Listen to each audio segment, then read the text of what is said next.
ದಯವಿಟ್ಟು ತಾವು ಇದನ್ನ ಓಪನ್ ಮಾಡಬೇಕು.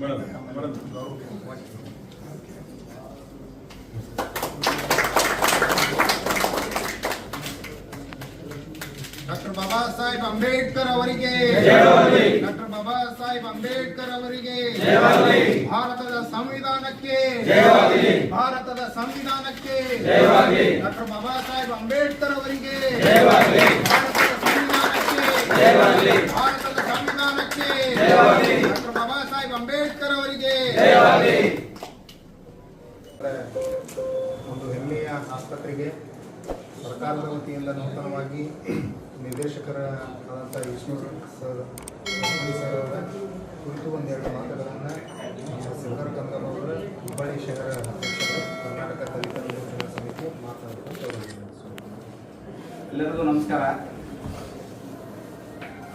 ನಮ್ಮ ಇವತ್ತು ಕರ್ನಾಟಕ ದಲಿತ ವಿಮೋಚನಾ ಸಮಿತಿ ವತಿಯಿಂದ ಇವತ್ತು ವಿಶೇಷವಾಗಿ ಸಾಕಷ್ಟು ಬಾರಿ ನಾವು ಮನವಿಯನ್ನು ತಲುಪಲಿಕ್ಕೆ ಮತ್ತು ಸಣ್ಣ ಪುಟ್ಟ ವಿಷಯಕ್ಕೆ ಬರ್ತಿದ್ವಿ. ಆದರೆ ಇವತ್ತು ಒಂದು ವಿಶೇಷವಾದಂಥ ದಿನ. ಯಾವ ರೀತಿ ದಿನ ಅಂದ್ರೆ ಅದು ನಿನ್ನೆ ನಾವು ಮಾಧ್ಯಮ ಹಾಗೂ ನಮ್ಮ ಇಲ್ಲಿ ಇದ್ದಂಥ ಸಿಬ್ಬಂದಿಯವರು ಫೋನ್ ಮಾಡಿ ಹೇಳಿದಾಗ ಭಾಳ ಸಂತಸದ ವಿಷಯವಾಗಿತ್ತು. ಅದರಲ್ಲೂ ನಮ್ಮ ಉಸ್ಮಾನಿ ಸರ್ ಆಗಿದ್ದಾರೆ ಅಂತೇಳಿ ನಮ್ಗೆ ಭಾಳ ಖುಷಿಯಿಂದ ವ್ಯಕ್ತಪಡಿಸ್ತೀನಿ. ಉತ್ತರ ಕರ್ನಾಟಕದ ಹೆಬ್ಬಾಗಿಲು ಏನು ಕಿಮ್ಸ್ ಆಸ್ಪತ್ರೆ ಅಂತಾರ, ಈ ಉತ್ತರ ಕರ್ನಾಟಕದ ಹೆಬ್ಬಾಗಿಲು ಎಷ್ಟು ಬಡವರ ಜನರಿಗೆ ಆಶಾಕಿರಣ ಆಗಿತ್ತಂದ್ರೆ ಈ ಸುತ್ತಮುತ್ತಲು ಈಗ 7 ಜಿಲ್ಲೆಗಳು ಈ ಒಂದು ಹಾಸ್ಪಿಟಲ್ ನಂಬ್ಕೊಂಡು ಬಡವರು ಇಲ್ಲಿ ಈ ಪ್ರತಿನಿತ್ಯ ಬರ್ತಾ ಇರ್ತಾರ. ಆದ್ರೆ ವಿಶೇಷವಾಗಿ ಇದನ್ನ ಸಾರ್ಥಿಯಾಗಿ ನಡೆಸ್ಕೊಂಡು ಹೋಗೋಕ್ಕೆ ನಮ್ಮ ಇಲ್ಲೇ MBBS ಮುಗಿಸಿ ಇಲ್ಲೇ ಸ್ಟೂಡೆಂಟ್ ಆಗಿ ಇಲ್ಲೇ ಪ್ರಾಂಶುಪಾಲರ್ ಆಗಿ ಈಗ ನಿರ್ದೇಶಕರಾಗಿದ್ದಾರೆ ನಮ್ಮ ಉಸ್ಮಾನಿ ಸರ್ಗೆ ನಮ್ಮೆಲ್ಲ ಕರ್ನಾಟಕದಲ್ಲಿ ಅವರಿಗೆ ಆರ್ಥಿಕ ಅಭಿನಂದನೆ ಸಲ್ಲಿಸುತ್ತಾ, ಸರ್ ನಮ್ಮ ಏನು ಕಮಿಟಿ ಹಾಗೂ ಎಲ್ಲ ದಲಿತ ಬಾಂಧವರು ಇಲ್ಲಿ ಎಲ್ಲ ಜಾತಿ ಧರ್ಮದವರು ತಮ್ಮ ಬೆಂಬಲವಾಗಿ ನಾವು ನಿಲ್ತೀವಿ. ತಾವು ಏನು ನಮ್ಮ ಕಿಮ್ಸ್ ಆಸ್ಪತ್ರೆಯಲ್ಲಿ ಇರುವಂಥ ಬಡ ರೋಗಿಗಳ ಬಗ್ಗೆ ಸಾಕಷ್ಟು ಕಾಳಜಿ ವಹಿಸ್ಕೊಂಡು ಬರ್ತಾ ಇದ್ದೀರಿ, ಇನ್ನು ಮುಂದೆ ನಡೀತೀರಿ. ಆದರೆ ನಿಮ್ಮ ನಿರ್ದೇಶನದಲ್ಲಿ ಸಾಕಷ್ಟು ಸ್ವಲ್ಪ ಗೊಂದಲಗಳಿವೆ.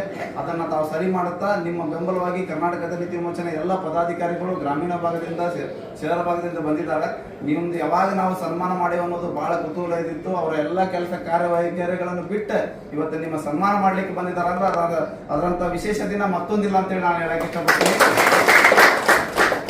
ಇವತ್ತು ನೀವು ಈ ಪೊಸಿಷನ್ ಇಲ್ಲಕ್ಕೆ ಮುಖ್ಯ ಕಾರಣ ನಮ್ಮ ಭಾರತದ ಸಂವಿಧಾನ, ಡಾಕ್ಟರ್ BR ಅಂಬೇಡ್ಕರ್ ಹಾಗೂ ನಮ್ಮ ಬುದ್ಧ ಬಸವ ಆಶೀರ್ವಾದದೊಂದಿಗೆ ತಮಗೆ ಸದಾ ಒಂದು ನಡೆ ಒಳ್ಳೆಯದಾಗಲಿ, ತಾವು ಇನ್ನೂ ಉನ್ನತ ಮಟ್ಟಕ್ಕೆ ಬರಲಿ, ಈ ಒಂದು ನಿರ್ದೇಶಕರಿಂದ ಬಡವರ ಸೇವೆ ಹೆಚ್ಚಿನ ರೀತಿ ಆಗಲಿ ಅಂತೇಳಿ ನಾನು ಕೇಳ್ಕೊತಾ ನನ್ನ 2 ಮಾತನ್ನು ಮುಗಿಸ್ತೇನೆ. ಡಾಕ್ಟರ್ ಬಾಬಾ ಸಾಹೇಬ್ ಅಂಬೇಡ್ಕರ್ ಅವರಿಗೆ ಜಯವಾಗಲಿ. ಡಾಕ್ಟರ್ ಬಾಬಾ ಸಾಹೇಬ್ ಅಂಬೇಡ್ಕರ್ ಅವರಿಗೆ ಜಯವಾಗಲಿ. ಅದೇ ರೀತಿ ಈಗ ನಮ್ಮ ಹಿರಿಯರಾದಂಥ ವಿಪಕ್ಷಣ ಚಲವಾದಿ ಪ್ರಧಾನ ಕಾರ್ಯದರ್ಶಿಗಳಾದಂಥ ಗುರುನಾಥ್ ಪಾಟೀಲ್ ಅವರು ಮತ್ತು ನಮ್ಮ ಕರ್ನಾಟಕ ದಲಿತ ವಿಮೋಚನಾ ಸಮಿತಿಯ ರಾಜ್ಯ ಕಾರ್ಯಾಧ್ಯಕ್ಷರಾದಂಥ ಕರಿಯಣ್ಣ ಮಲ್ಲಮ್ಮನವರು ಇಂದ ಮೊನ್ನೆ 2024-25ನೇ ಸಾಲಿನ SLC ಮತ್ತು PUC ವಿದ್ಯಾರ್ಥಿಗಳಿಗಾಗಿ ಮತ್ತು ಪುಸ್ತಕ ವಿತರಣೆ ಮತ್ತು ಪ್ರೋತ್ಸಾಹದ ಒಂದು ಕಾರ್ಯಕ್ರಮದ ಸಿದ್ಧಾರ್ಥ ಸೇವಾ ಸಂಘದ ಒಂದು ಕಾರ್ಯಕ್ರಮದ ವೇದಿಕೆಗೆ ತಾವು ಮುಖ್ಯ ಅತಿಥಿಗಳಾಗಿದ್ದರೆ ನಾವು ಅಲ್ಲೇ ವಿರೂಪಾಕ್ಷಣ್ಣರು ನಾವು ಒಂದು ಚರ್ಚೆಯನ್ನು ಮಾಡ್ತಿದ್ದೀವಿ. ಯಾವಾಗ ನಮ್ಮ ಸರ್ ಆ ಒಂದು ಕಿಮ್ಸಿಗೆ ನಿರ್ದೇಶಕರಾಗಿ ಆಯ್ಕೆ ಆಗ್ತಾರೋ ಅನ್ನೋ ಕುತೂಹಲ ಸಾಕಷ್ಟು ನಮ್ಮಲ್ಲಿ ಕೂಡ ಇತ್ತು. ಏನೋ ಒಂದು ನಮ್ಮವರು ಇದಾರಲ್ಲಪ್ಪ ಅನ್ನೋ ಒಂದು ಖುಷಿ, ಸಂತೋಷ, ಆಶಾ ಮನೋಭಾವನ ನಮ್ಮೆಲ್ಲರಲ್ಲಿ ಇರ್ತದೆ. ಹಾಗಾಗಿ ಇವತ್ತು ಅದು ಆ ಸಂತೋಷ ನಮ್ಗೆ ತುಂಬಿದೆ. ಇವರೆಲ್ಲರ ನೇತೃತ್ವದಲ್ಲಿ ನಮಗೆ ನಾವು ಒಂದು ಗೌರವಪೂರ್ವಕವಾದ ಒಂದು ಸನ್ಮಾನವನ್ನ ಮಾಡ್ತಾ ಇದ್ದೀವಿ. ತಾವು ದಯವಿಟ್ಟು ಸ್ವೀಕರಿಸಬೇಕಂತ ತಮಗೆ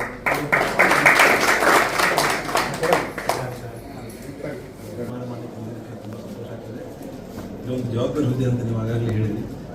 ದೇವರ ಅವಕಾಶ ಕೊಡಬೇಕು ಮಾಡಲಿಕ್ಕೆ. ಅಂಬೇಡ್ಕರ್ ಅವರ ಅವಕಾಶ ಆಲ್ರೆಡಿ ಕೊಟ್ಟಾಗಿದೆ, ದೇವರ ಅವಕಾಶ ಕೊಡಬೇಕು. ಹೇಳಿದಾಗೆ ಸರ್ಕಾರಿ ಕೆಲಸ ದೇವರ ಕೆಲಸ ಅಂತ ಯಾವತ್ತೂ ಹೇಳಿದ್ದಾರೆ. ಸೊ ಮಾಡಬೇಕನ್ನೋ ಇಚ್ಛೆ ಆಸಕ್ತಿ ನಮ್ಮ ಹತ್ರ ಯಾವತ್ತೂ ಇದೆ. ಬಟ್ ಅದಕ್ಕೆ ಪೂರಕವಾಗಿ ಸಂದರ್ಭಗಳು ಒದಗಿ ಬಂದಲ್ಲಿ ನಮ್ಮ ಸಮಾಜಕ್ಕೆ ನಾವು ಏನಾದರೂ ಕೊಡಬೇಕು ಅನ್ನೋ ಒಂದು ನನ್ನ ಧ್ಯೇಯ ಮತ್ತು ಮೊದಲಿಂದಲೂ ಇದೆ, ಈಗಲೂ ಕೂಡ ನಾನು ಪ್ರಯತ್ನಿಸ್ತೀನಿ. ಇಷ್ಟು ದಿವಸ ರೋಗಿಗಳ ಚಿಕಿತ್ಸೆಯಲ್ಲಿ ನಾನು ಅತಿ ಮುತುವರ್ಜಿಯಿಂದ ವಹಿಸಿ ಕಾಳಜಿ ಮಾಡ್ತಿದ್ದೆ. ಈಗೊಂದು ವಿಕಾರ ಬಂದಿದೆ. ಸೊ ಸಾಧ್ಯವಾದಷ್ಟು ಮಟ್ಟಿಗೆ ಏನೇನು ಮಾಡಲಿಕ್ಕೆ ಆಗ್ತದೆ ಅದನ್ನು ನೋಡೋ ಅವಕಾಶದಿಂದ ಆಶ್ವಾಸನೆಗಳನ್ನು ನೀಡ್ತೀನಿ. ಇನ್ನು ಮುಂದುವರೆದು ನಿಮ್ಮಿಂದನೂ ಕೂಡ ಸಹಾಯ ಸಹಕಾರ. ಯಾಕಂತಂದರೆ ಕರ್ನಾಟಕ ವೈದ್ಯಕೀಯ ಮಹಾವಿದ್ಯಾಲಯ ಅಂತ ಒಂದು ಬೃಹತ್ ಸಂಸ್ಥೆ, 2400 ರೋಗಿಗಳನ್ನು ಇಂಥ ಸಂಸ್ಥೆಯನ್ನು ಮುನ್ನಡೆಸಲಿಕ್ಕೆ ಸಾಕಷ್ಟು ಜನಬೆಂಬಲ ಬೇಕು, ಸಮಾಜದ ಬೆಂಬಲ ಬೇಕು, ಸಾಕಷ್ಟು ವೈದ್ಯರು ಬೇಕು, ಸಹಾಯ ಸಹಕಾರ ಪಬ್ಲಿಕ್ನೂ ಬೇಕು. ನೀವೆಲ್ಲ ಮುಂದೆ ನಿಂತ್ಕೊಂಡು ಸಹಾಯ ಸಹಕಾರ ಕೊಟ್ಟಲ್ಲಿ ನಾವು ಇನ್ನೂ ಕೂಡ ಹೆಚ್ಚಿನ ಅಭಿವೃದ್ಧಿಗಳನ್ನು ಸಾಧಿಸಿ ರೋಗಿಗಳ ಕಡೆ, ಸಮಾಜದ ಕಡೆ ಒಂದು ಉತ್ತಮ ಗಮನವನ್ನು ಕೊಟ್ಟು ಒಂದು ಸೇವೆಯನ್ನು ಮಾಡಲಿಕ್ಕೆ ಒಂದು ಅವಕಾಶ ಆಗ್ತದೆ ಅಂತ ನಾನು ಹೇಳ್ತೀನಿ. ಮತ್ತೊಮ್ಮೆ ಎಲ್ಲರೂ ನನ್ನ ಅಭಿಮಾನದಿಂದ ನೀವು ಸ್ವಾಭಿಮಾನದಿಂದ ಬಂದು ಅತ್ಯುತ್ತಮವಾದ ಒಂದು ಇದನ್ನು ಕೊಟ್ಟಿದ್ದೀರಿ. ಇದಕ್ಕೊಂದು ಬೆಲೆ ಇಲ್ಲ, ಇದು ಬೆಲೆ ಕಟ್ಟಲಾದಂಥ ಒಂದು ನಿಮ್ಮನ್ನು ನಾನು ಪ್ರಾನ್ಸಿಪಲ್ ಆದಾಗ ನನ್ನ ಗೋಡಿನಲ್ಲಿ 3 ಮಂದಿ ಫೋಟೋಗಳನ್ನು ನಾನೇ ಫಸ್ಟ್ ಖುದ್ದ ಬಸವಣ್ಣ ಹಾಲಲ್ಲೂ ಕೂಡ ಸರ್ಕಾರದ ಆದೇಶನೇ ಇದೆ. ನಾನೇನು ಹೊಸದಾಗಿ ಇದೇ ಫೋಟೋದಲ್ಲಿ ನಾನು ಹಾಕ್ಕೊಂಡು ಇದ್ರ ಜೊತೆಗೆ ನಾವು ಕೂಡ ಬುದ್ಧ ಬಸವಣ್ಣಂದು ಒಂದು ಫೋಟೋನ ತಮಗೆ ನಾವು ನಾಳೆನೇ ಕೊಡ್ತೀವಿ ಸರ್.